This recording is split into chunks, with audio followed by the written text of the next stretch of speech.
മനുഷ്യന്റെ ദുഷ്ടത വലിയതെന്നും വലുത്. ഞാൻ ഒരു കാര്യം പറയാം, ദുഷ്ടതയോട് ഇടപെടരുത്.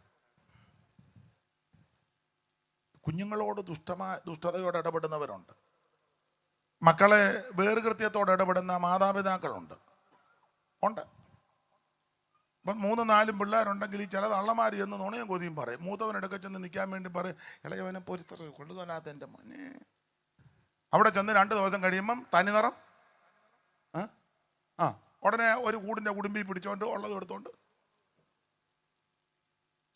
ആ പോക്കൊക്കെ കാണണം. കയ്യാലെ പിടിച്ചുള്ള പോക്കും ഉള്ള കാര്യമായി പറയാൻ ചിരിക്കുന്നത്. അവൻ നടന്നു പോകുമ്പോൾ ചോദിക്കാം, എവിടെ പോകാൻ പറ്റും? അയ്യോ ഞാനൊരുത്തൻ്റെ അവിടെ നിന്ന് ഉറങ്ങുക. അവനോടും പറഞ്ഞു. ഇളയവൻ്റെ വീട്ടിൽ ചെന്നും മൂത്തവൻ്റെ കുറ്റം, മരുമകളുടെ കുറ്റവും ഇങ്ങനെ കണ്ടമാനം നടക്കുന്ന ചില മുതുക്ക് പിടിച്ചതുണ്ട്. ഉണ്ടെന്ന് കുഴപ്പടി എന്നാന്നറിയാം. അവസാനം ആരും കാണുകയല്ല. നീ വെള്ളം ഇറക്കാൻ ഇങ്ങനെ കിടക്കും, ഒരുത്തരും കാണുകയല്ല.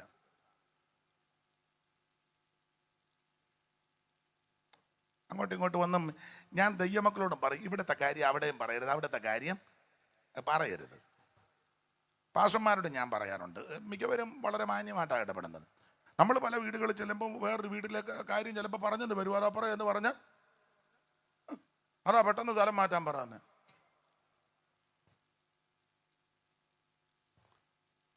സ്തോത്രം പറയരുത്, ദുഷ്ടതയോട് ഇടപെടരുത്. മനുഷ്യന്റെ ദുഷ്ടത വലുതാ. ചില കണ്ടിട്ടില്ലേ, ചുമ്മാ പോകുന്ന പട്ടിക്കിട്ട് കല്ല് എടുത്ത് എറിയുക. പട്ടി അതിലെ ചുമ്മാ പോകും, ഇവൻ ചുമ്മാ. അവിടെ ഇവന്റെ ബൈക്കിന്റെ ശബ്ദം കേൾക്കുമ്പോഴേ പട്ടി ഇങ്ങനെ വില്ലിച്ചാ നിൽക്കുന്നേ. എന്നിട്ട് ഇവൻ 2 കാലും ഇങ്ങനെ വെച്ചോണ്ടാ പോകുന്നത്. അത് ചവിട്ടാൻ കിളച്ചയിലൊക്കെ ചവിട്ടാനില്ലേ കാല്, നീ എന്നെ കാലിങ്ങനെ വെച്ചോണ്ട് പോകുന്നത്.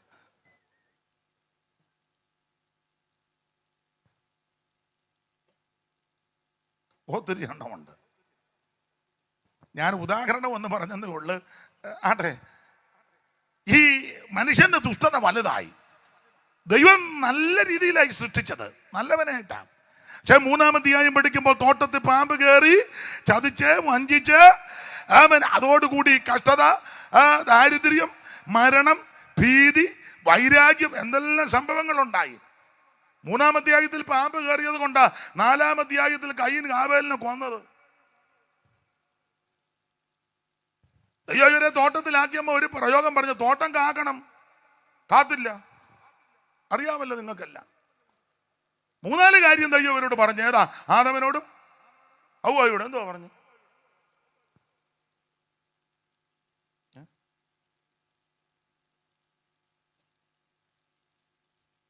ഒരു പാട്ടിന്റെ വരിയില്ലേ, നിധിമരം 4 മുരച്ചാൻ പെറ്റു പരുകി മന്നിടം വാഴ്ന്ന ഉടച്ചാൻ.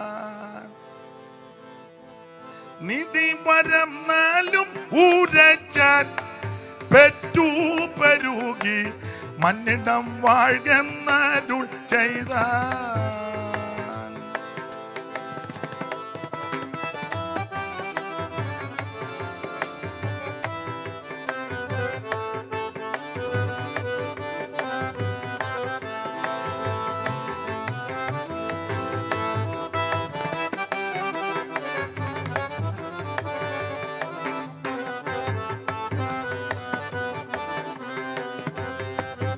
ആട്ടെ, സമയത്തെ ഭയപ്പെടുന്നത് കൊണ്ട് 1 തോട്ടം കാക്കണം, 2 തോട്ടത്തിൽ വേല ചെയ്യണം, 3 ഇതിനെയെല്ലാം അടക്കി ഭരിക്കണം, 4 സന്താന സമ്പുഷ്ടിയുള്ളവരായി ഭൂമിയിൽ നിറയണം.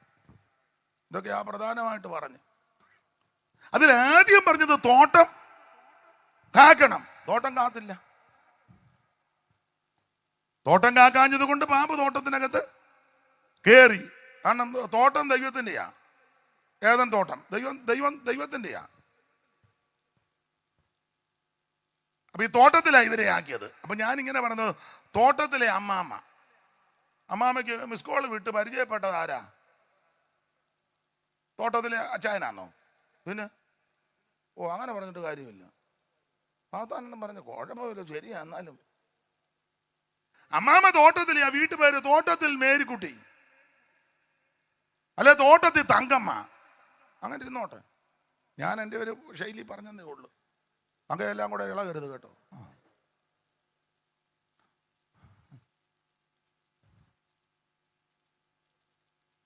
അമ്മാമ്മയ്ക്ക് ഇപ്പം മിസ് കോൾ വിടുന്നതും വാട്സപ്പിനകത്ത് മെസ്സേജ് അയക്കുന്നതും അമ്മാമ്മയോട് ഹായ് തങ്ക. ആരാ? പാമ്പ്. സ്നേഹം അങ്ങോട്ട് കൂട്ട തങ്കം. ഈ തോട്ടത്തിലുള്ള അമ്മാമ്മയോട് ഇപ്പൊ കൂട്ടാർക്കാ? വായിച്ചേ മോനെ, 3-ാം അധ്യായം 1 പെട്ടെന്ന് വായിരു. യഹോവയായ ദൈവം ഉണ്ടാക്കിയ എല്ലാ കാട്ടുജന്തുക്കളെക്കാളും പാമ്പ് കൗശലമേറിയ. പാമ്പ് എവിടത്തെയാ?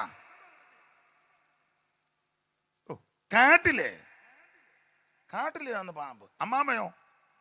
തോട്ടത്തില്. അപ്പൊ തോട്ടത്തിലെ അമ്മാമ്മയ്ക്ക് കാട്ടിലെ പാമ്പുമായിട്ട് ചങ്ങാത്തം കൂടേണ്ട ഒരു കാര്യവും.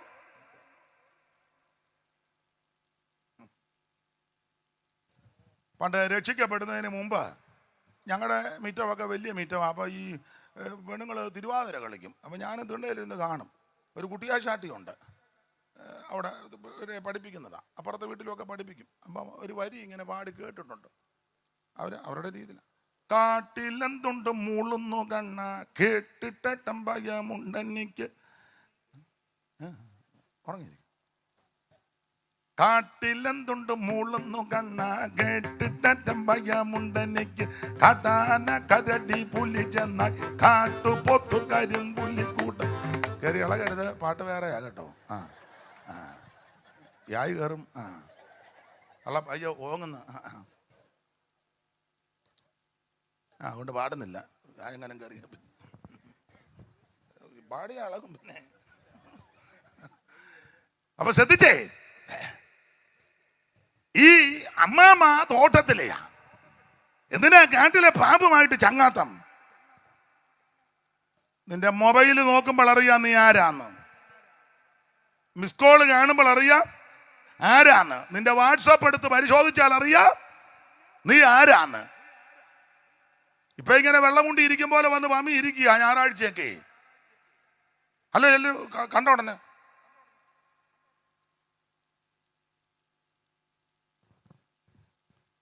സ്തോത്രം, മനസ്സിലാകുന്നുണ്ടല്ലോ. അപ്പൊ തോട്ടത്തിൽ പാമ്പിന് ഇടം കൊടുത്തു. അതുകൊണ്ട് പാപം പ്രവേശിച്ചു. അതിമനൂജനാം ആദാമിൽ കൂടല്ലോ പാപങ്ങൾ ലോകത്തിൽ ആകെ പരന്നതും. ആദിമനൂജനാം ആദാമിൽ കൂടല്ലോ പാപങ്ങൾ ലോകത്തിൽ ആകെ പരന്നതും.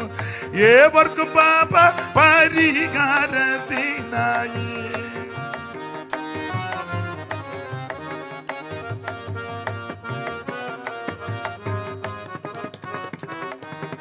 ഏവർക്കും പാപ പരിഹാരത്തിനായി സ്വർഗമഹിമകൾ വീട്ടുകത്തിൽ വന്ന പുരുഷനെ കണ്ട്, ഉത്തമ പുരുഷനെ കണ്ട്, പുരുഷനെ കണ്ട്, ഉത്തമ പുരുഷനെ കണ്ട്.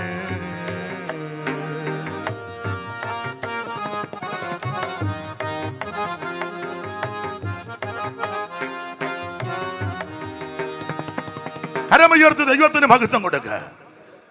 ചുരുക്കി പറഞ്ഞാൽ 3-ാം അധ്യായത്തിൽ പാമ്പ് കയറി പാപം പ്രവേശിച്ചു. അതുകൊണ്ട് 4-ാം അധ്യായത്തിൽ അവൻ സ്വന്തം സഹോദരനെ കൊന്നു. കയീൻ ഹാബേലിനെ കൊന്നു. എന്തോ സംഭവിച്ചു നിങ്ങൾക്ക് താഴോട്ടറിയാം. ഈ വെള്ളം പൊങ്ങാനും പെട്ടകം ക്രമീകരിക്കാനും ഒക്കെ കാരണമായി പറഞ്ഞു വരുന്നത് ഒന്ന്, ഒരു കരുണയും ദാക്ഷണ്യവും ദയയില്ലാതെ സഹോദരനെ കൊല്ലുക. പണ്ടൊക്കെ കത്തിക്ക് കുത്തുക, ഇപ്പൊ എല്ലാം എഴുതി കൊല്ലുക. എല്ലാം അവൻ്റെ കയ്യിലിരിപ്പുണ്ട്. കണ്ണും കടയും കാണാൻ മേലിൽ വന്നിരിപ്പുണ്ട്. അവന് വിരുദ്ധം എഴുതുക. നീതിക്ക് നിരക്കാത്ത, ന്യായത്തിന് നിരക്കാത്ത, വചനത്തിന് നിരക്കാത്ത, പ്രമാണത്തിന് നിരക്കാത്തത് ഏത് പൊന്നുമോൻ എഴുതിയാലും സൂക്ഷം ദൈവം നിന്നെ പിടിക്കും. അത് സെൻട്രൽ പാസ്റ്ററെ പറ്റി എഴുതിയാലും കൊള്ളാം, ലോക്കൽ പാസ്റ്ററെ പറ്റി എഴുതിയാലും കൊള്ളാം, സഹോദരനെ പറ്റി എഴുതിയാലും കൊള്ളാം, ഏത് പൊന്നു മോൻ എഴുതിയാലും സൂക്ഷം ദൈവം നിന്നെ പിടിക്കും. നിന്റെ കൈ വെടിപ്പായിരിക്കണം. വെടിപ്പുള്ള കയ്യും നിർമ്മല 10 പുത്തം കിട്ടാൻ വേണ്ടിയായി എഴുത്തേ. അത് ഉതകുമോ? ഇവന്റെ സന്തതിക്ക് ഉതകുമോ? ഇവൻ ഉതകുമോ? ഒരുത്തൻ എഴുതി പോയി. എന്ത് ഓരോരുത്തനും എഴുതി എന്ത് ഇപ്പം പുസ്തകം വായിക്കുന്നു ഉള്ള കാര്യമായി പറയാൻ എന്ത് ഇവനില്ല. എത്ര എണ്ണം എഴുതി അറിയാമല്ലോ ഇല്ലേ? ആരെ പറ്റി എഴുതി? അവരിപ്പോഴും ശുശ്രൂഷിക്കുന്നുണ്ട്. ഈടെയും അദ്ദേഹത്തിന്റെ ശുശ്രൂഷ ഞാൻ അനുഭവിച്ചു. ദൈവത്തിന് മഹത്വം. ഇവിടെ കൈവെടിപ്പായിരിക്കണം. ചൊല്ലങ്ങ് എഴുത്താ. നല്ല കാര്യം എഴുതിക്കൂ. ഒരു കൃപയാ. എല്ലാവർക്കും എഴുതാനുള്ള കൃപ ഇല്ല. അതിന് വരം ലഭിച്ചവരുണ്ട്. നന്നായിട്ട് എഴുതും. നന്നായിട്ട് മറ്റുള്ളവർക്ക് ആത്മീക വർധനയും അവർക്ക് പ്രചോദനവും അവരെ നന്നായി ശ്ലാഘനീയമായതിന് നല്ല കാര്യങ്ങൾ എഴുതിക്കൂ. ഉപദേശവും എഴുതിക്കോ, വചനവും എഴുതിക്കോ. വ്യക്തിഹത്യ പാടില്ല. ഒട്ടൊന്നും ഞാൻ വിവരിക്കുന്നില്ല. കൊല്ലുക. ദൈവത്തിന് മഹത്വം. 5-ാം അധ്യായം, ഉൽപ്പത്തി 5-ാം അധ്യായം മരണത്തിന്റെ നീണ്ട പട്ടികയാ.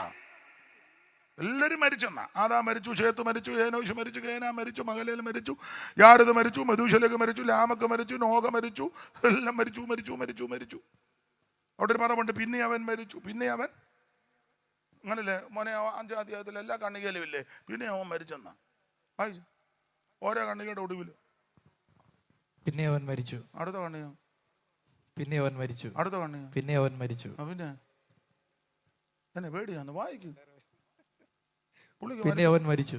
എന്നെ മരണം ഇത്ര പേടിയാ. അവനല്ലേ മരിച്ച മോൻ വായിര് വായിച്ചു. പിന്നെ അവൻ മരിച്ചു. ആ എല്ലാം വായിച്ചില്ലല്ലോ. ആ ഉള്ളതാട്ടി രാത്രി ഇത്രയിലും ഒപ്പിച്ചല്ലോ, വലിയ കാര്യം.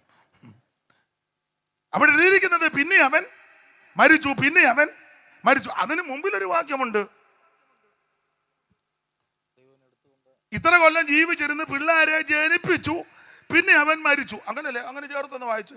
അതിന് വേറൊരു കാര്യം മനസ്സിലാകും. ആദാം 800 സംവത്സരം ജീവിച്ചിരുന്നു, പുത്രന്മാരെയും പുത്രിമാരെയും ജനിപ്പിച്ചു. ആദാമിന്റെ ആയുഷ്കാലമാകെ 930 സംവത്സരമായിരുന്നു. പിന്നെ അവൻ മരിച്ചു. പിന്നെ അവൻ മരിച്ചു. അടുത്ത വായിച്ചു. ശേത്തിന്റെ ആയുഷ്കാലമാകെ 922 സംവത്സരമായിരുന്നു. പിന്നെ അവൻ മരിച്ചു.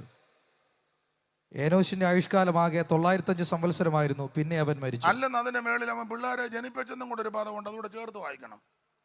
ശേത്തിന് 105 വയസ്സായപ്പോൾ അവൻ ഏനോശിനെ ജനിപ്പിച്ചു. ഏനോശിനെ ജനിപ്പിച്ച ശേഷം ശേത്ത് 807 സംവത്സരം ജീവിച്ചിരുന്നു. 807 സംവത്സരം 807 സംവത്സരം ജീവിച്ചിരുന്ന് പുത്രന്മാരെയും പുത്രിമാരെയും ജനിപ്പിച്ചു. പദം നിങ്ങൾ ശ്രദ്ധിച്ചോണം.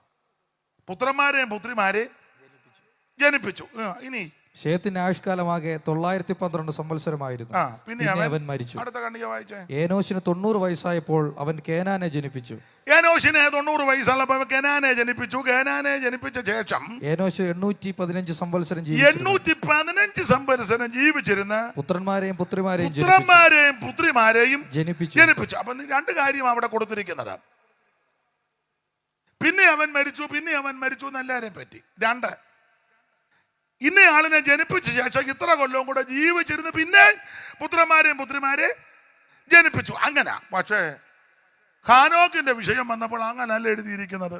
വായിച്ചേ മോനെ 5-ന്റെ. മെഥൂശലഹിനെ ജനിപ്പിച്ച ശേഷം ഹാനോക്ക് 300 സംവത്സരം. അല്ല, കണ്ണിക തുടങ്ങുന്നത് മുതൽ വായിരു. ഹാനോക്കിന് 65 വയസ്സായപ്പോൾ അവൻ മെഥൂശലഹിനെ ജനിപ്പിച്ചു. അടുത്തത് മെഥൂശലഹിനെ ജനിപ്പിച്ച ശേഷം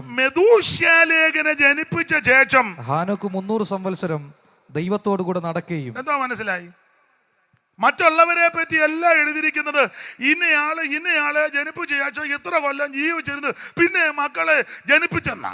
പക്ഷേ ഹാനോക്കിനെ പറ്റി എഴുതിയിരിക്കുന്നത് ഹാനോക്ക് മെഥൂശലഹിനെ ജനിപ്പിച്ച് പിന്നെ ഒരു 300 കൊല്ലം ആ മനുഷ്യത്വം ദൈവത്തോടു കൂടെ നടന്നെന്ന. ആരോട് പറയാൻ? ഏതപ്പാ കോതമംഗലം. ദൈവത്തിന് മഹത്വം. അത് വിവരിക്കുന്നില്ല. അപ്പൊ ഇങ്ങനൊക്കെ എല്ലാം വഴിവിട്ട് നടക്കുക, ദുഷ്ടത വലുത്.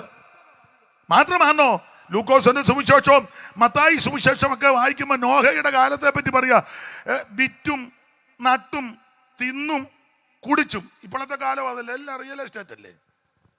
വിൽക്കുക, നടുക, തിന്നുക. അയ്യോ, കല്യാണത്തിനൊക്കെ ചെന്ന് ചിലതിൻ്റെ ആർത്തിയൊക്കെ കാണുക, എന്തുവാന്ന് എൻ്റെ ദൈവമേ, അങ്ങ് പരമേശമായിട്ട് കിടക്കും. ഇടിച്ചൊരു കയറ്റവും കയറി കഴിഞ്ഞാൽ എവിടെയെങ്കിലും മര്യാദയ്ക്ക് ഇരിക്കും, ഇങ്ങനെ അന്ന് പോകും പോലും. പെന്തിക്കോസുകാരും കൊണ്ട് പ്രാർത്ഥിക്കുന്നതിന് മുന്നേ കഴിക്കുകയും ചെയ്യും.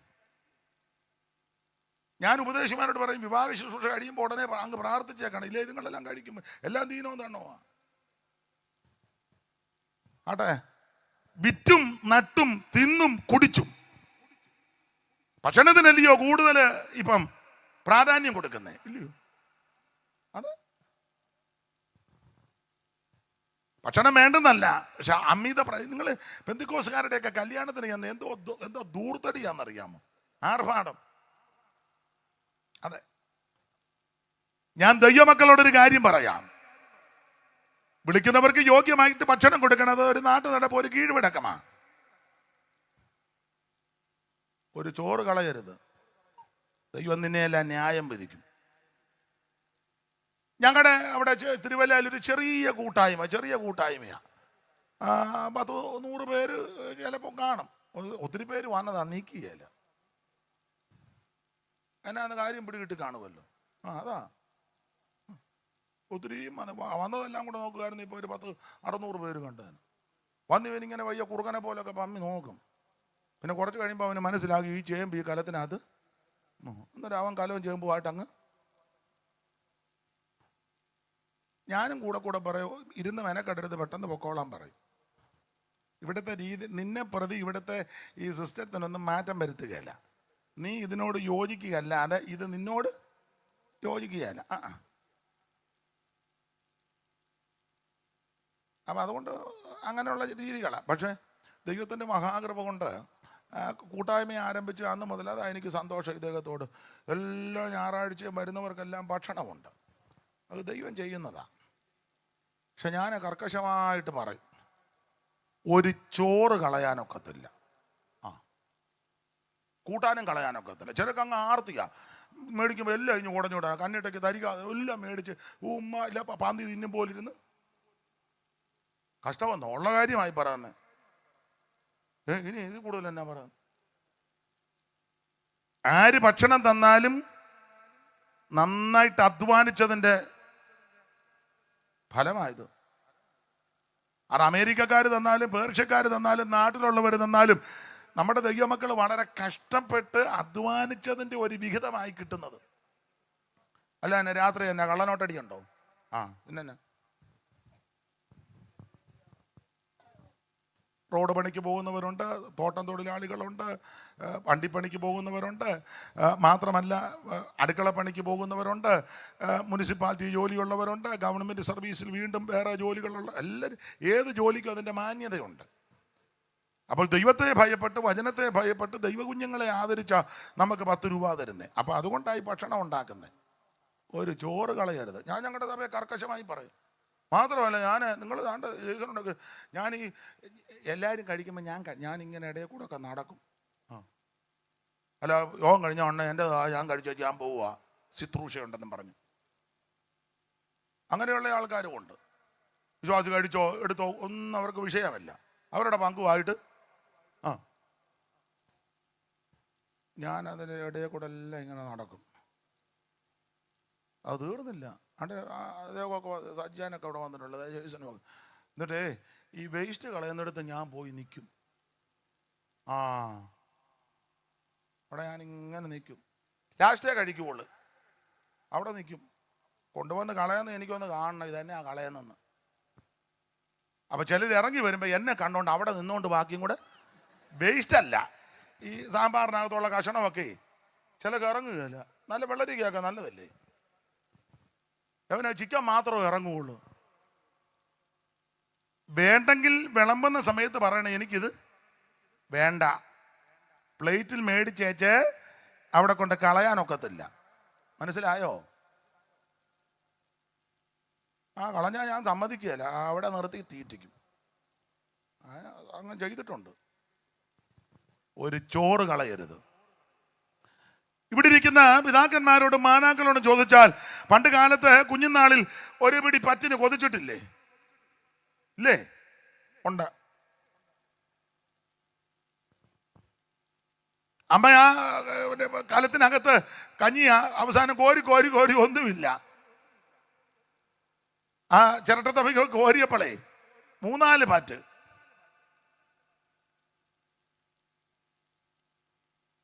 പാത്രത്തിൽ ഒഴിക്കാനില്ല, ആ ചിരട്ടത്തവിക്കകത്ത് തന്നെ 3-4 പാറ്റ്. ആ വെള്ളവും കുടിച്ചാൽ പറ്റും തിന്നിട്ട് കിടന്ന അങ്ങനെയുള്ള അനുഭവം ഉള്ളവരുണ്ട്. ഇപ്പൊ ഇത് കണ്ടമാനം തീറ്റയെല്ലാം കൂടെ വന്നപ്പോ ഇതിനെല്ലാം അഹങ്കാരവും എല്ലാം കയറി ചുമ്മാ അങ്ങ്. ചില പിള്ളേര് നിർബന്ധം, ഞാനത് കഴിക്കത്തില്ല, ഇത്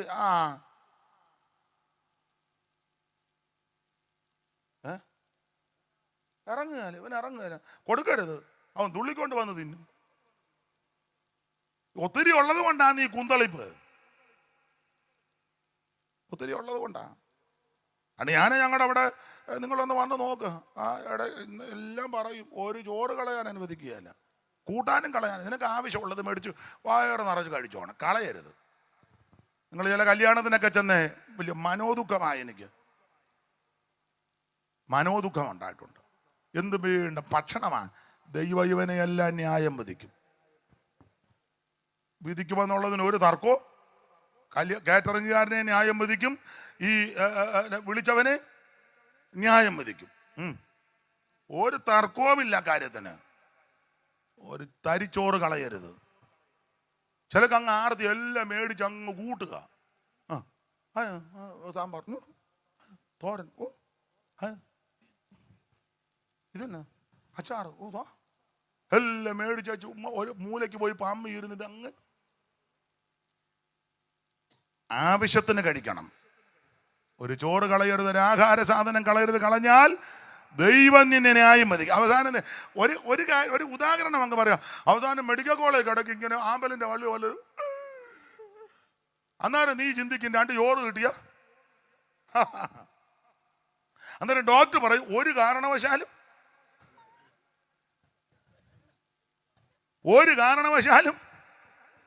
കൊടുക്കരുത്. അന്നേരം നീ പറയൂ, ഇച്ചിരി മീൻ കൂട്ടി ഒരുള്ള ചോറെങ്കിലും നീ കളഞ്ഞപ്പോ ഓർക്കണം. മനസ്സിലായോ?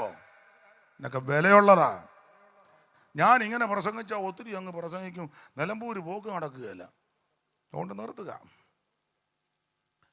എന്തുകൊണ്ടാണ് ഈ വെള്ളപ്പൊക്കം വരാനും ഈ പെട്ടകം ക്രമീകരിക്കാൻ കാരണമെന്നാ?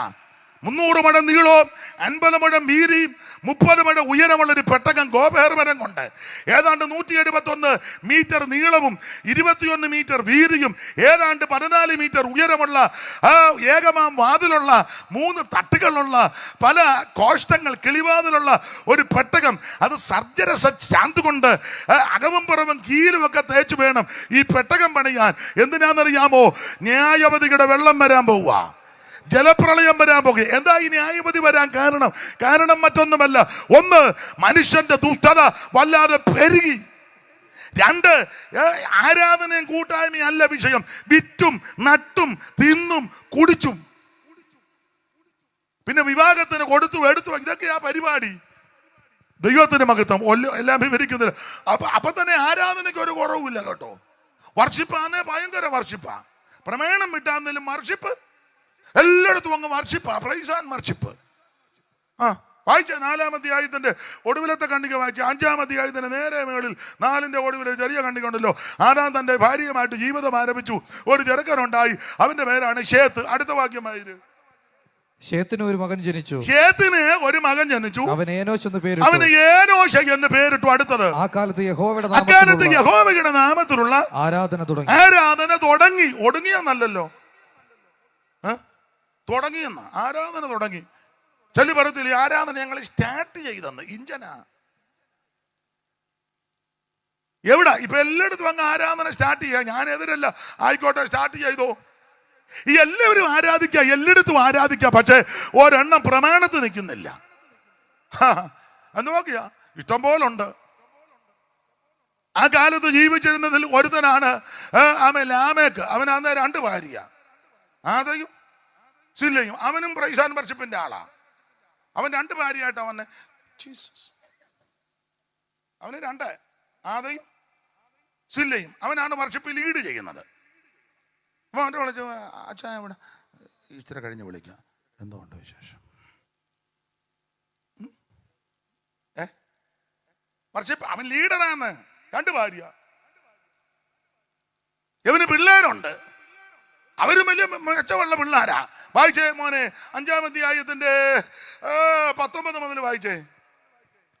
ഹാനോക്കിനെ ജനിപ്പിച്ച ശേഷം, അല്ല 4-ന്റെ 19 മുതല്, ആ ഏറ്റവും മേളില്. ലാമെക്ക് 2 ഭാര്യമാരെ എടുത്തു. ഒരുത്തിക്ക് ആദ എന്നും മറ്റവർക്ക് സില്ല എന്നും പേര്. ആദാ യാബാലിനെ പ്രസവിച്ചു. പ്രസവിച്ചവൻ കൂടാരവാസികൾക്കും പശുപാലകന്മാർക്കും പിതാവായി എന്ന് പറഞ്ഞ ഇവൻ ടെന്റ് മേക്കർ. വലിയ ടെന്റ് അടിച്ച പരിപാടി. കോട്ടയത്തും കോഴിക്കോട്ടും മല്ലപ്പള്ളിയിലും കോഴിക്കോടും പിന്നെ ബാംഗ്ലൂരും പിന്നെ കൊട്ടാരക്കരയിലും ഒക്കെ പുത്തരിക്കണ്ടം മൈതാനത്തും ഒക്കെ ടെന്റ് മേക്കറാന്ന്. ടെന്റ് അടിച്ച് ഭയങ്കര പമ്പം പരിപാടിയാ. ആളെ ഇളകുക. ആരുടെയാ? പാസ്റ്റർ യാബാൽ അല്ലേ? ഡോക്ടർ ഓറൻ യാബാൽ. അങ്ങനെ അങ്ങോട്ട് ഇരിക്കട്ടെ, ഇച്ചിരി കനത്തിലിരിക്കട്ടെ. അപ്പൊ ഡോക്ടർ റെവറൻ യാബാൽ ഭയങ്കര ആളാ. ടെന്റ് അടിച്ച പരിപാടി. അവന്റെ ബ്രദറും അസിസ്റ്റന്റാ. വായിര്. അവന്റെ സഹോദരൻ യൂബാൽ. അവന്റെ ബ്രദർ എല്ലാം നല്ല പേരാ, യൂബാൽ. അത് വളരെ മിടുക്കനാ, യൂബാൽ. അവനോ? ഇവൻ കിന്നരവും വേണുവും പ്രയോഗിക്കുന്ന എല്ലാവർക്കും പിതാവായി തീർന്നു. എല്ലാവർക്കും പിതാവാ. മറ്റവന്റെ ഭയങ്കര ബിസിനസ്സും പാസ്റ്റർ. അപ്പൊ തന്നെ ബിസിനസ്സും ഉണ്ട്. കൂടാരവാസികൾക്ക് പശുപാലക ഫാമൊക്കെ ഉണ്ടെന്ന്. ലോഡ് കണക്കിന് കന്നാലിയുടെ പാല് കയറി. പിന്നെ അപ്പൊ കോടിക്കണക്കിന് അവൻ സ്വത്തുണ്ട്. അപ്പൊ അവന്റെ ബ്രദറാണ് യൂബാൽ. അവനാണെങ്കിൽ കിന്നരവും വേണുവും പ്രയോഗിക്കുന്നവർക്ക് അസാധ്യമായിട്ട് അവൻ കിന്നരം. പണ്ടൊരാൾ വായിച്ചു, അവൻ കിന്നാരം വായിക്കുമെന്ന്. ഇപ്പോൾ അതാ കൂടുതൽ നടക്കുന്ന കിന്നരമല്ല. ഇതുങ്ങളെ പാവത്തുങ്ങളാ ഇരിപ്പ് കാണുമ്പോ അറിയാം. ചിലതിൻ്റെയൊക്കെ കിന്നാരം കാണണം. വന്നിരിക്കുമ്പോ തന്നെ അതാണ്ട് യോഗ്യമായിട്ടിരിക്കുന്ന എഴുന്നേറ്റ് വന്നത് കാണണ്ട. ഇങ്ങോട്ട് വാ കോച്ചേ. പേരെന്തുവാ? ഇത് നമ്മുടെ ആളാണോ? പെങ്ങളാ? വാ ഇങ്ങോട്ട്. പെങ്ങൾ ഇങ്ങോട്ട് കയറി നിൽക്കും. ഇങ്ങോട്ട് കയറി നിൽക്കാൻ ഇത്ര നാണം വേണ്ട. യോഗ്യമായിട്ട് തലയെ തുണിയാക്കി ഇട്ട് യോഗ്യമായിട്ട് ദൈവം അനുഗ്രഹിക്കട്ടെ. അവിടെ പോയിട്ട് ഇതാരാ? ആയിക്കോട്ടെ, തട്ടി കൊടുത്തിട്ട് അതിങ്ങോട്ട് വാ. വേണ്ട, യോഗ്യമായിട്ട് വസ്ത്രവക്കത്തിൽ ഇങ്ങനെ വേണം ഒരു ശുശ്രൂഷയ്ക്ക്. ഇതുപോലെ കാല് പറഞ്ഞ കുറെ അവളുമാരുണ്ട്. വർഷിപ്പ് ലീഡറാണെന്നും പറഞ്ഞ് ഇവളുമാരി ഉമ്മ തലയിലും തുണി ഇടുക, അല്ലെ 2 മുടി ഇതിലേ ഇട്ട് പിന്നെ ഇങ്ങനെ കമ്പിവടി പോലെ ഇടുന്ന മുടിക്ക് എന്നാ പറ? എന്നെ മോളെ എന്ന് പറ. എന്നതാ? സ്ട്രെയിറ്റ് ആണോ വളവാന്നോ എനിക്കറിയാൻ മേല. എന്നാ ഒരു സങ്കടം പോലെ ഉള്ള കാര്യമായി പറയുന്നത്. തലയിലൊന്നും തുണി ഇടുക. തറ കൊള്ളുകാലാത്ത കുറെ എണ്ണം. അങ്ങനെയുള്ള ഒരെണ്ണത്തിനെ വിളിക്കരുത്. യോഗ്യമായിട്ട് വസ്ത്രം ധരിച്ച് മര്യാദയ്ക്ക് അങ്ങനെയുള്ളവരുണ്ടെന്ന് ഇല്ലേ? ഉണ്ട്. അവരെ വിളിക്കും. ആത്മീക ശുശ്രൂഷകളിൽ അവര് മതി. അല്ലാത്ത പേക്കൂത്തിന് മറ്റത് വരട്ടെ. എന്നാ നിങ്ങളിങ്ങനെ ദൈവത്തിന് മഹത്വം. എത്രയോ മാന്യ സഹോദരിമാരുണ്ട്, എത്രയോ മാന്യരായ യൗവനക്കാരുണ്ട്. അവരെ ഓർത്ത് ദൈവത്തെ സ്തുതിക്കുക. കോഴ തെറ്റി നടക്കുന്ന കുറെ എണ്ണം ഉണ്ട്. ഇപ്പൊ അത് മതി എല്ലാവർക്കും. യോഗ്യത ഉള്ളതിനൊന്നും വേണ്ട. തലയിലും തുണി ഇടുക, നേരും ചൊവ്വനും വസ്ത്രം ധരിക്കലും ഉമ്മാങ്ങ് എന്തുവാ ഇതന്നെ ഈ ശ്വാന പ്രദർശനമെന്ന് പറഞ്ഞ പോലെ ശരീര പ്രദർശനമാണ്. അങ്ങനെ ഒരു പ്രദർശനമുണ്ട്, ശ്വാന പ്രദർശനം എന്ന് പറഞ്ഞാൽ എന്ന് പറഞ്ഞ ശ്വാന പ്രദർശനം. ശ്വാനൻ പട്ടി പട്ടിയെ പ്രദർശിപ്പിക്കുക. കണ്ടിട്ടില്ല ബെൽറ്റുമായിട്ട് വരുന്നത് അവന് വട്ടമോ ഉള്ള പട്ടി, നീണ്ട മുഞ്ഞിയുള്ള പട്ടി, അടിച്ച് പരത്തിയതുപോലെയുള്ള നിങ്ങളെ കുറവുള്ളതോ നിങ്ങളോ ഉള്ളത് പ്രദർശനം എന്ന് പറഞ്ഞ പോലെ ഇപ്പം പല ആത്മീക വേദികളും കുറെ എണ്ണം ഇപ്പൊ കൈയടക്കി. അത് വിവാഹ ശുശ്രൂഷയ്ക്ക് എന്നാലും ഇങ്ങനെ കുറെ എണ്ണമുണ്ട്. മര്യാദയ്ക്ക് വരുന്നവരും ഉണ്ട്. നല്ല സ്ത്രീകളും നല്ല യൗവനക്കാരും ഉണ്ട്. അവരെ ഓർത്ത് ദൈവത്തെ സ്തുതിക്കുക. ഇത് പറയാതിരിക്കാൻ ഒക്കത്തില്ല. പറഞ്ഞോ, അതൊക്കെ പറയും. എന്തുവായി? സമയം എന്തുവായോ? 9:30 ആയോ? ഒന്നും ആയില്ലേ? നോക്കട്ടെ. 9:30 ആയോ? ഇത് ആരുടെ വാച്ചോ? ഇത് ഓടുന്നതല്ലേ? 9:30 കഴിഞ്ഞോ? എത്രയാ? എന്നാ മതി. ദൈവത്തിന് മഹത്വം. അപ്പൊ ഈ പിള്ളേര് ഒരുത്തൻ യാബാല്, കൂടാരവാസികൾക്കും പശുപാലകന്മാർക്കും പിതാവ്. രണ്ടാമത്തവൻ യൂബാൽ, അവൻ കിന്നരവും വേണവും പ്രയോഗിക്കുന്നവർക്ക് വൈരുമാണ്. അടുത്ത വാക്യം. സില്ല തൂബൽ കൈയിനെ പ്രസവിച്ചു. അവൻ ചെമ്പുകൊണ്ടും ഇരുമ്പുകൊണ്ടുമുള്ള ആയുധങ്ങളെ തീർക്കുന്നു. ഇവൻ ഗുണ്ടായുസമാ. സഭയ്ക്കകത്തൊക്കെ ഇപ്പം ഗുണ്ടായുസം കൊണ്ട് ബോംബും ഒക്കെ ആയിട്ട് വരും, അടിയുണ്ടാക്കും. ഗുണ്ടകളുണ്ടെന്ന് ചെലി പറയത്തില്ലേ? ഞാൻ കാണിച്ചു തരാൻ. എവിടെ? സഭയിൽ വന്ന്, സഭയിലെങ്ങാനും വന്ന് നീ വഴക്കുണ്ടാക്കിയാൽ അടിച്ച് നിന്റെ വണ്ടിവയറ് ദൈവം തകർക്കും. സഭയെന്നുള്ളത് നിനക്ക് നിന്റെ വെമ്പളയ്ക്ക് മഴക്കുണ്ടാക്കാനുള്ള തലമല്ല. മനസ്സിലായോ? സഭയെന്നുള്ളത് നിനക്ക് നിന്റെ കുടുംബക്കാർക്കും മഴക്കുണ്ടാക്കാനും പ്രശ്നം ഉണ്ടാക്കാനും ഉള്ള സ്ഥലമല്ല സഭ ദൈവത്തിൻ്റെതാ. ഞായറാഴ്ച നീ സഭയെ വരുന്ന എന്തിനാ ചോദിച്ചാൽ ദൈവത്തെ ആരാധിക്കാനാ. ഒരാഴ്ച മുഴുവൻ നിന്നെ സൂക്ഷിച്ച് ദൈവത്തിന് മഹത്വം കരയറ്റണം. അല്ലാതെ സഭയെ വന്ന് ഞാൻ ഈ വിഷയം സഭയിലൊന്ന് പറയും, ഈ പ്രാവശ്യം ഈ ആഴ്ച ഞാനൊരു കലക്ക് നിന്റെ അടിച്ചില്ല ദൈവം ഇളക്കി. നീ ഓർക്കുന്നത് ഇത് കുഞ്ഞുകളിയാന്നാന്നോ? സഭയോട് കളിക്കരുത്. അതന്നെ, സഭ കർത്താവിൻ്റെതാ. അഭിപ്രായ വ്യത്യാസവും ആശയപ്പച്ചകൊക്കെ വരും. അതിനൊക്കെ വേറെ ടൈമും വേറെ സ്ഥലവും കണ്ടെത്തി പ്രശ്നങ്ങൾ പരിഹരിച്ച് തീർക്കണം.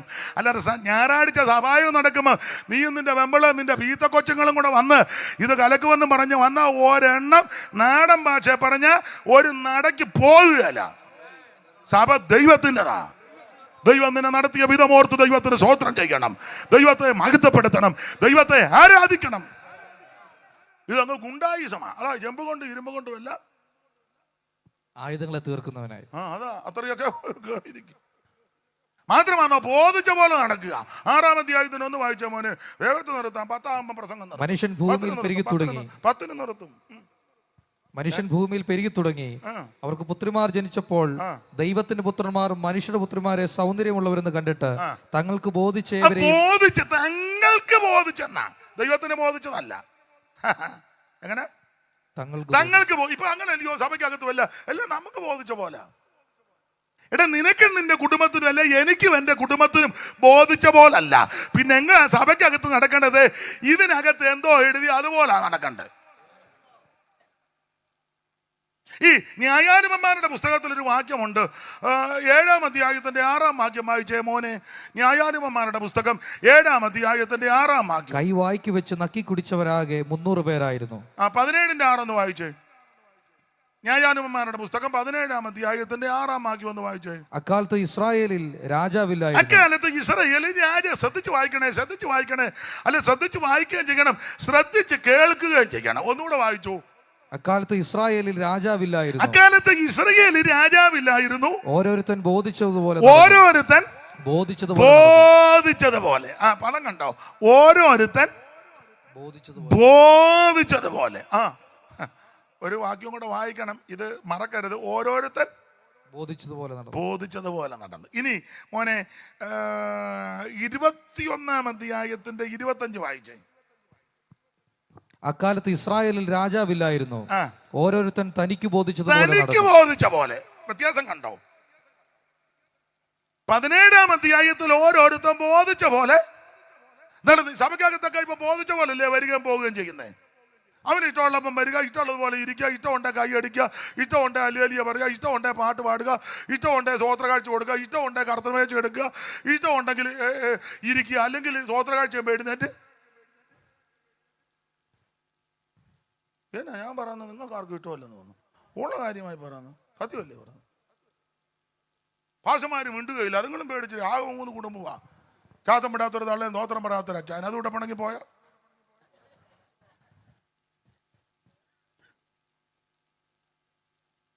എടാ അവിടെ ഇരിക്കടാ, ഇതുകൂടെ കഴിച്ചിട്ട് പോടാ, ഇവിടെ ഇരിക്കടാ.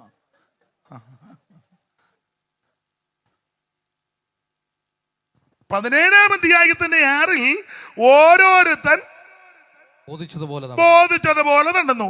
അത് 21-ന്റെ 25 ആയപ്പോൾ ഓരോരുത്തൻ തനിക്ക് ബോധിച്ച പോലെ. ഒരു കാര്യം പറയാം, ആ ന്യായാധിപന്മാരുടെ പുസ്തകം മോനെ 1-ാം അധ്യായത്തിന്റെ 1 വായിച്ച ഒരു കാര്യം പറയാം.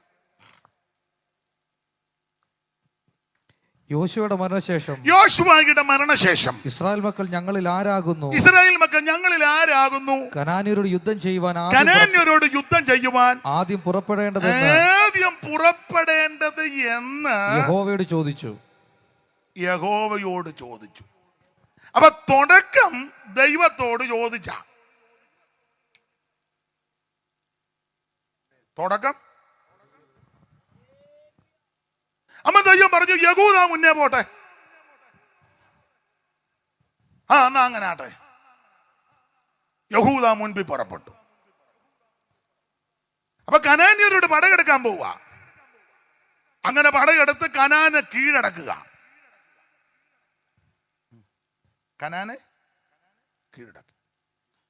അങ്ങനെ കനാൻ ദേശത്ത് പാർത്ത് കനാനിലെ നന്മയല്ല അനുഭവിക്കാൻ തുടങ്ങി.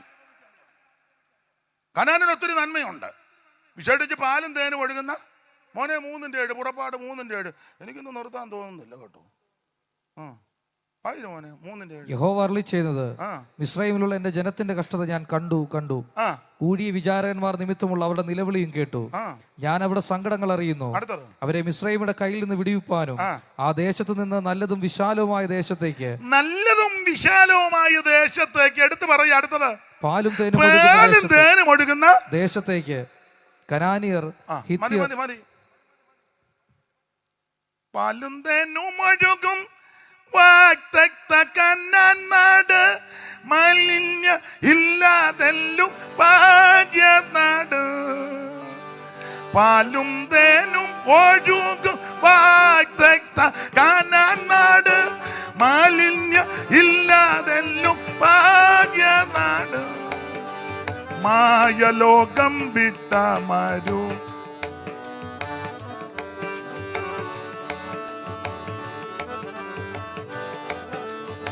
പഴയ പാട്ട അമ്മേ പാടമ്മേ, ഉറങ്ങാതെ പാടമ്മേ. മായലോകം വിട്ട മരു വാസിയ പരദേശിക്ക് സിയോൻ പുരി എന്നൊരു നാടുണ്ട്. സ്വർഗ സിയോൻ പുരി എന്നൊരു ആട്ടെ. സമയം പോയല്ലോ. അപ്പം പാലും തേനും ഒഴുകുന്ന ദേശം. ഇനി ആവർത്തന പുസ്തകം 8-ാം അധ്യായത്തിന്റെ 7 മുതൽ വായിച്ചേ. കനാന്റെ പ്രത്യേകത പെട്ടെന്ന് വായിച്ചോ, നമുക്ക് വീട്ടിൽ പോകേണ്ടതാ. നിന്റെ ദൈവമായ യഹോവ നല്ലൊരു ദേശത്തേക്കല്ലോ നിന്നെ കൊണ്ടുപോകുന്നത്. അത് താഴ്വരയിൽ നിന്ന് മലയിൽ നിന്ന് പുറപ്പെടുന്ന നീരൊഴുക്കുകളും ഉറവകളും തടാകങ്ങളുമുള്ള ദേശം. ഗോതമ്പും യവവും മുന്തിരിയും അത്തിയും മേതലമുള്ള ദേശം. ഒലിവൃക്ഷവും തേനുമുള്ള ദേശം. സുഭിക്ഷമായിട്ട് ഉപജീവനം കഴിക്കാവുന്നതും ഒന്നിന് കുറവില്ലാത്തതുമായ ദേശം. കല്ല് ഇരുമ്പായിരിക്കുന്നതും മലയിൽ നിന്ന് താമ്രം വെട്ടിയെടുക്കുന്നതുമായ ദേശം. എന്നിട്ട് പറയാ, നീ ഭക്ഷിച്ചു തൃപ്തി പ്രാപിക്കുമ്പോൾ നിന്റെ ദൈവം നീ ഭക്ഷിച്ച് തൃപ്തി പ്രാപിക്കുമ്പോൾ നിന്റെ ദൈവമായ യഹോവ നിനക്ക് തന്നിരിക്കുന്ന നല്ല ദേശത്തെ കുറിച്ച് നീ അവന് സ്തോത്രം ചെയ്യുക എന്ന് പറഞ്ഞാൽ, മിസ്രയീമെ ഇരുമ്പുചൂളയിൽ നിന്നാ നിന്നെ പുറപ്പെടുവിച്ചു കൊണ്ടുവന്നേ. ഇഷ്ടികയുടെ എണ്ണം കൂട്ടി വൈക്കോല് തരാതായി നിന്റെ ജീവനെ കൈപ്പാക്കി. അവിടുന്ന് ദൈവം നിന്നെ രക്ഷിച്ച്. അങ്ങനെ രക്ഷിച്ച് കൊണ്ടുവന്ന് നീ അറിയാത്ത ദേശത്തോട്ടാ കൊണ്ടുവന്നത്. ഇവിടെ വന്നപ്പോൾ എന്തെല്ലാം സാധനമാ? ഗോതമ്പ്, യവം, മുന്തിരി, അത്തി, മാതളം, ഒലിവ്, തേൻ, ഒന്നുകൊന്നുക്ക് മെച്ചം.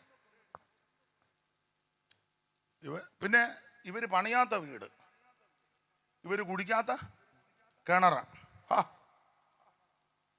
ഈ വീട്ടിലൊക്കെ പാർത്ത് കുടിക്കാത്ത കിണറിൽ നിന്ന് വെള്ളമൊക്കെ കുടിച്ച് ഈ പാലും തേനും ഗോതമ്പ് യവും ഇതെല്ലാം കൂടെ കണ്ടമാനം ചെന്ന് കഴിഞ്ഞപ്പോൾ ഇവനെല്ലാം കുത്തൽ തുടങ്ങി. ഇവനെല്ലാം അതിന് ഞങ്ങളുടെ നാട്ടിലൊരു പദം പറഞ്ഞ തീൻകുത്തലെന്നാ. ഇവിടെ അങ്ങനെയാണെന്ന് അറിയത്തില്ല. തീൻകുത്തൽ അല്ലെ തീറ്റിക്കുത്തൽ എന്നൊക്കെ പഴയ അമ്മമാര് പറയും. അല്പം കൂടെ മോഡേൺ ആൾക്കാർ പറയും എല്ലിനിടയിൽ കയറിയതാണ്. കണ്ടമാനം ഇത് ചെല്ലുമ്പോ കുത്തലുണ്ടാകും. അങ്ങനെ ദൈവം ഇവരെ നന്മ കൊണ്ട് അലങ്കരിച്ചു കഴിഞ്ഞപ്പോൾ തുടക്കത്തിൽ ദൈവത്തോട് ചോദിച്ചു, കർത്താവേ, കനാന്യരുടെ പടയ്ക്ക് പോകാൻ ആര് പോകണം?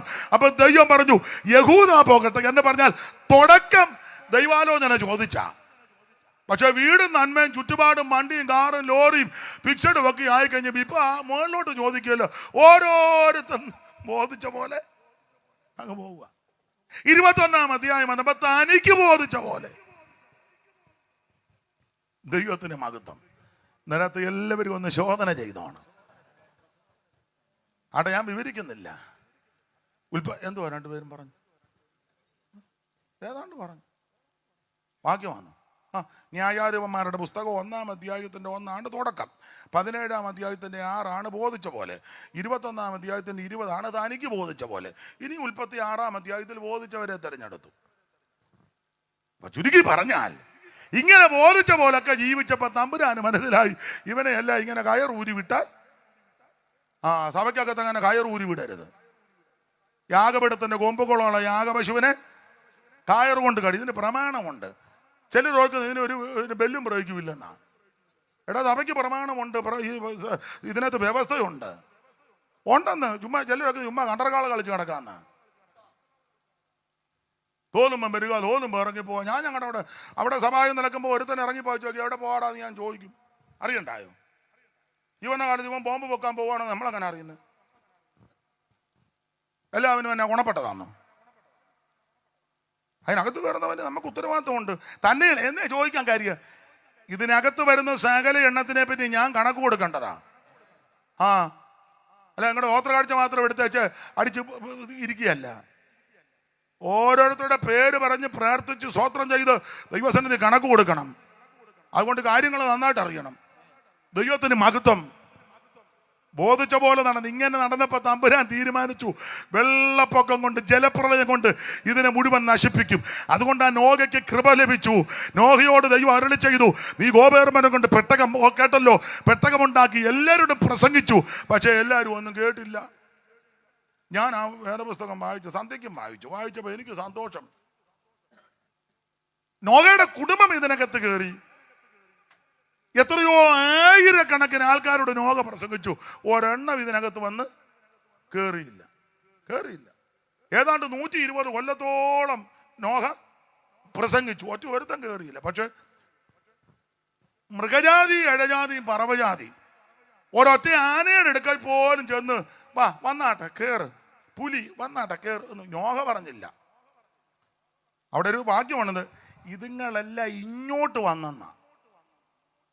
നോഹ അങ്ങോട്ട് ചെന്ന ഒരെണ്ണത്തിന് കിഞ്ചു പാടിയില്ല. എന്റെ ആനെ ഒന്ന് കേറ്. കടുവായോടോ പുലിയോടോ ഒന്നും ഒരു മൃഗത്തോടും പറഞ്ഞില്ല. ഇടജാതി ആണെങ്കിലും പറവജാതി ആണെങ്കിലും എല്ലാം ഇങ്ങോട്ട് വന്ന് കയറുകയായിരുന്നു. 2 വാക്യം വായിച്ചാൽ തെളിയിക്കാം. വചനത്തിലുണ്ട്. മോനെ 8-ാം അധ്യായത്തിന്റെ 9-ാം വാക്യവും 8-ാം അധ്യായത്തിന്റെ 14-ഉം 15-ഉം വായിച്ചേ. എന്നാൽ സർവ്വഭൂമിയിലും വെള്ളം കിടക്കൊണ്ട്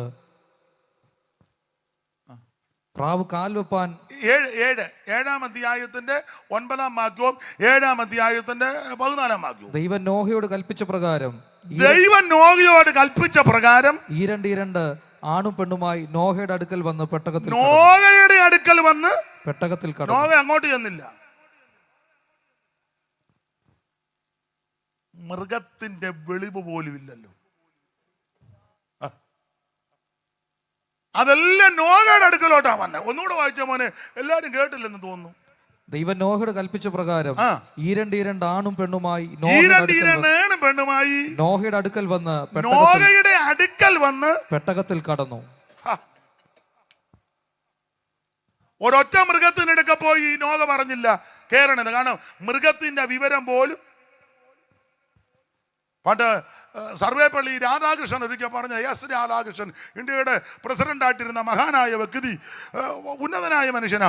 അനേകം ഒരിക്കൽ പറഞ്ഞെന്നാ പറയുന്നത്, നിങ്ങൾ മനുഷ്യനെ മൃഗത്തോട് തുലനപ്പെടുത്തരുതെന്ന്.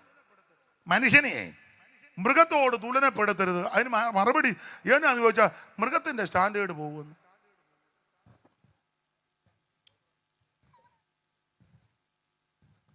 അദ്ദേഹം വലിയ ഉന്നതനായ മനുഷ്യനാ. അദ്ദേഹം പറഞ്ഞ മനുഷ്യനെ മൃഗത്തോട് തുലനം ചെയ്യരുത്. അതിനാന്ന് ചോദിച്ചാൽ പറഞ്ഞു മൃഗത്തിന്റെ സ്റ്റാൻഡേർഡ് ഉണ്ട്. മൃഗത്തിന് നല്ല സ്റ്റാൻഡേർഡാണ്. 3 മാസം കഴിഞ്ഞാന്തേലും ആ അച്ചായം വരും, ആ പട്ടി ആ വാത് കയറുന്ന വാലാട്ടി ആ സ്നേഹപ്രകടനം. കൊച്ചുങ്ങളോ അന്നേരം അവൻ മൊബൈലിൽ കളിച്ചുകൊണ്ടിരിക്കുക, മാന്തിക്കൊണ്ടിരിക്കുക. 3 മാസം കഴിഞ്ഞ് തന്ത വരിക, ഉണ്ണവൻ ഹായ് ഉണ്ടോ? അത് പുള്ളി പറഞ്ഞ കറക്റ്റ് കാര്യമില്ലേ? ഇല്ലേ? പശുവിനെ അടിച്ച് കെട്ടിയ അമ്മ അതിലെ ഉടനെ പശു അമ്മ, ഉടനെ അമ്മ വരുന്നു, ഞാനിപ്പം പോയിട്ട് കടയിൽ പോയിച്ച് പീടിയെ പോയിട്ട് വരാം. നമ്മുടെ കൊച്ചുങ്ങളാന്നില്ല, ആണ്ട വരുന്നു, ഞാൻ പോവുക. ഉണ്ടോ? ആന്നു മൃഗത്തിന്റെ സ്റ്റാൻഡേർഡ് പോലും ചിലർക്ക്.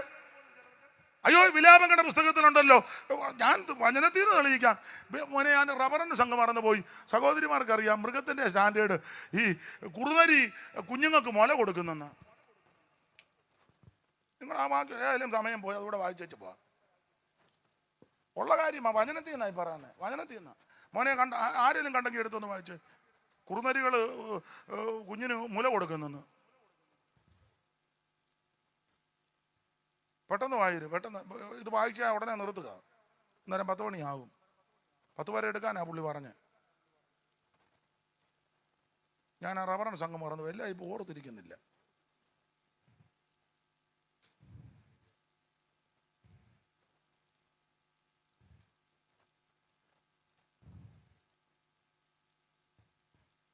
കണ്ടോ? ആരെങ്കിലും പെട്ടെന്ന് എടുത്താ.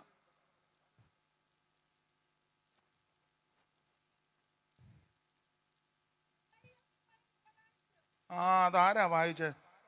എഴുന്നേറ്റ് വന്ന് ഇങ്ങോട്ട് വാ. കണ്ടോ? നല്ല മിടുക്കി ചടുകേന്ന് വാക്യം വായിച്ചു. നിങ്ങൾ ഓർത്തത് പുള്ളി ഉണ്ടാക്കി പറഞ്ഞാന്നാ. അതാണ്ട് വേറെ.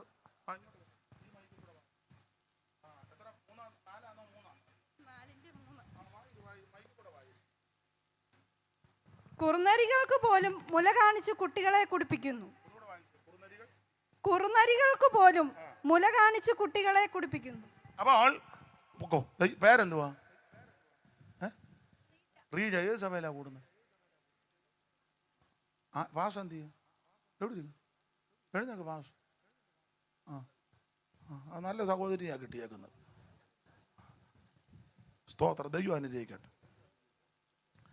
അപ്പൊ കുറുനരികൾ പോലും മുല കാണിച്ച് കുഞ്ഞുങ്ങളെ കുടിപ്പിക്കുക. എല്ലാവരും അല്ലെങ്കിലും ചില സ്ത്രീകളെ കൊച്ചുങ്ങളെ പ്രസവിച്ചേച്ച് കാശുണ്ടാക്കാനായിട്ട് ഇട്ടേച്ച് ഒന്നേ വേലക്കാരുടെ അല്ലെ വല്യമ്മ തള്ളയുടെ കൊടുത്തേച്ച് ഓടുക. തള്ള അങ്ങോട്ട് ഞായറാഴ്ച ഒരു വലിയ വായും ഒരു 4 കുപ്പി നിപ്പിളും കുപ്പിയായിട്ട് വരും. കൊച്ചിനെ എവിടോട്ട് വിട്ടേച്ച് അതിൻ്റെ വായിലോട് അവിടെ കിടക്കുക. ഇത് തീരുമ്പം അടുത്തത് ഇത് തന്നെ ചേരണം. ഈ കന്നാലിയുടെ പാലെല്ലാം കുടിച്ച് കൊച്ചുങ്ങൾക്കും കന്നാലിയുടെ ഞാൻ നിർത്തി എല്ലാം നിർത്തി മതി. എന്നാ ഇതിവിടെ പിടിച്ചു. നിങ്ങൾ പറയാതിരിക്കുന്ന ആ പുള്ളി അളകുന്നെന്ന് പറയും. ചുരുക്കി പറഞ്ഞാൽ ദൈവന്യായം വിധിക്കുക. എങ്ങനെ? വെള്ളപ്പൊക്കം കൊണ്ട് ഓടിച്ചവസാനിപ്പിക്കുക. നോഹയും കുടുംബത്തെ ഇതിനകത്ത് കയറ്റി. ഏതാണ്ട് 371 ദിവസത്തോളം ഈ സംഭവബഹുലമായ അന്തരീക്ഷം. ഒടുവിൽ ദൈവത്തിന് മഹത്വം. അവൻ നിലമുണങ്ങി. നോഹയും കുടുംബവും പുറത്തിറങ്ങി. അതുകൂടെ പറയാം, പുറത്തിറങ്ങി ഉടനെ ചെയ്യുന്നത് ആരാധനയാ. ദൈവത്തിന് മഹത്വം. ഈ പെട്ടകത്തിനകത്ത് പാർത്തതും ഇതിനകത്ത് സംരക്ഷിച്ചത് എന്തിനെ കാണിക്കുന്നെന്ന് ചോദിച്ചാൽ പത്രോസിന്റെ ലേഖനം 3:20 വായിക്കുന്നത് ഇത് സ്നാനത്തിന് ഒരു മുൻകുറി. എന്ന് പറഞ്ഞാൽ ഒന്ന്, രാഗാവിനെയും വിഷയം കാണിച്ചത് രക്ഷയെ കാണിക്കുന്നു. നോഹയെയും കുടുംബത്തെയും പുറത്തിറക്കിയത് സ്നാനപ്പെട്ടതിനെ കാണിക്കുന്നു. ഇത് സ്നാനത്തിന് മുൻകുറി ഉപദേശമല്ലേ? അപ്പൊ പറയാതെ 5 മിനിറ്റ്, ഇതിൽ 5 മിനിറ്റ്, ഇത് കറക്റ്റാണോ? എസ്രായിയുടെ പുസ്തകം 1:7 വായിച്ചേ മോനെ. എസ്രായിയുടെ പുസ്തകം 1:7 പെട്ടെന്ന് വായിച്ചു. ഇനി ചടികടാന്നാ, പെട്ടെന്ന് വായിച്ചു. താളിഞ്ഞോട്ട് മറിക്കുമ്പോ ഇടത് വശത്ത് മേളില് എസ്രായില്ലേ?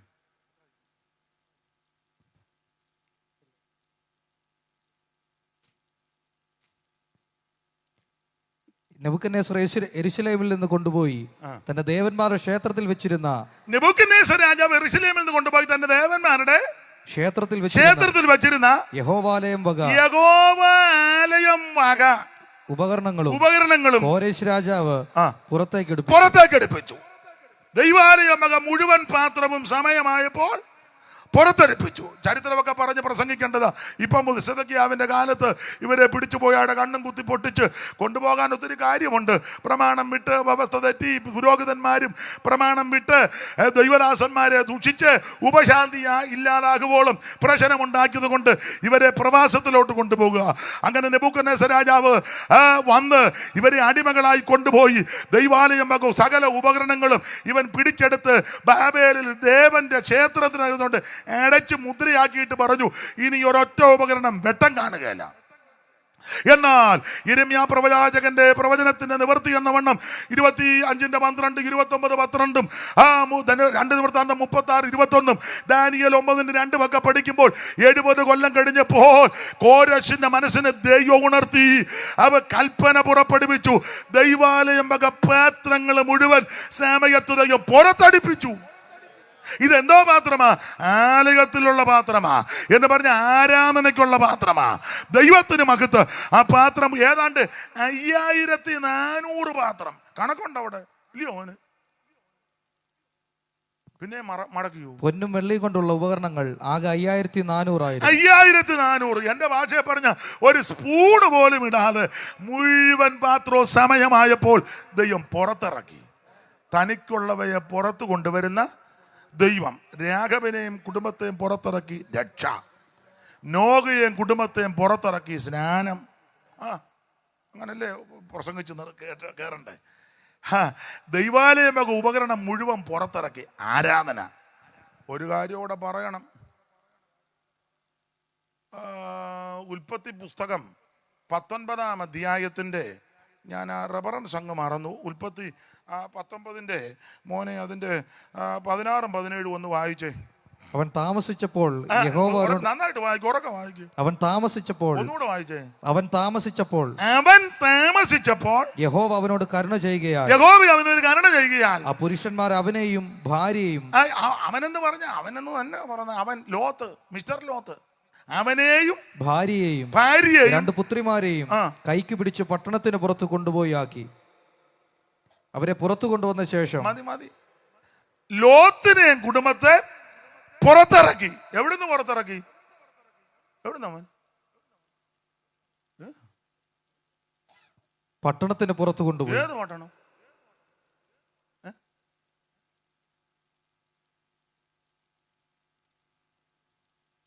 സോതോം.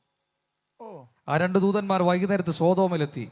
ലോത്ത് സോതോം പട്ടണവാതിക്കൽ എന്തോ സജിമേത്താൻ ഏതാണ്ട് ചെവി പറയാൻ ഒരുങ്ങി പോണമെന്നാന്നോ പരുവക്കേടാന്നാന്നോ എന്തോ പറയാൻ പോങ്ങി. ഞാൻ നോക്കിയപ്പോൾ അങ്ങ് മാറി. ഇനി പോകുമ്പോ പറയാം. അപ്പൊ ശ്രദ്ധിച്ചേ, കൈക്ക് പിടിച്ച് ലോത്തിനെയും ഭാര്യയെയും 2 പെൺകുട്ടികളെ പുറത്തിറക്കി. അതിനാ എന്ത് ചെയ്താ? ഇറങ്ങുകയല്ല.